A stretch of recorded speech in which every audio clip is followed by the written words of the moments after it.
एक इंसिडेंट लोगों को बताता हूँ ये ह्यूमन पोटेंशियल के ऊपर। मेरी जब टांग टूट गई, मैं अपनी पीक पे था, 2 साल मैं क्रिकेट नहीं खेला, बॉलिंग नहीं की। आहिस्ता आहिस्ता मैं वापस आया बॉलिंग में। मेरा जो ओरिजिनल बॉलिंग एक्शन था वो गुम गया, वो मुझे समझ ही ना है। आजकल के ज़माने में बड़ा आसान होना था, आप वीडियोज़ हैं, आप आराम से अपने मोबाइल पे बनाएं, स्लो मोशन करें आप, ठीक।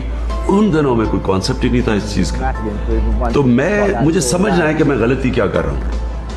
मैं 3 महीने कोशिश करता रहा, मैं ऑस्ट्रेलिया में तब खेल रहा था शील्ड क्रिकेट। 3 महीने मैं कोशिश करूँ कि वो मेरा एक्शन वापस ही ना आए, जो मेरी वो पेस थी वो वापस ना आए। मैच में प्रैक्टिस सारा दिन बॉलिंग करता था, मैं नेट में प्रैक्टिस करता था, मुझे समझ नहीं आ रही थी क्या।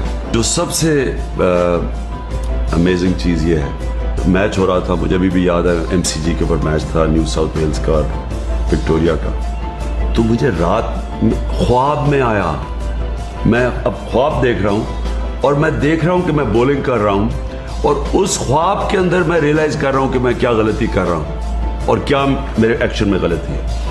मैं अगले दिन उठा, नेट्स में गया और एकदम मैंने एक्शन ठीक कर लिया।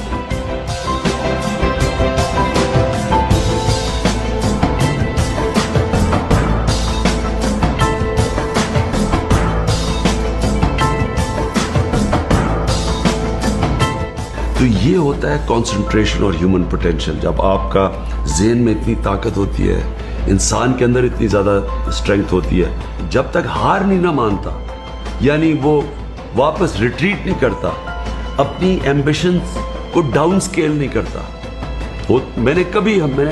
जब मैं एक टारगेट सेट करता था, उससे फिर अगला ऊपर करता था, कभी मैं नीचे नहीं आता था।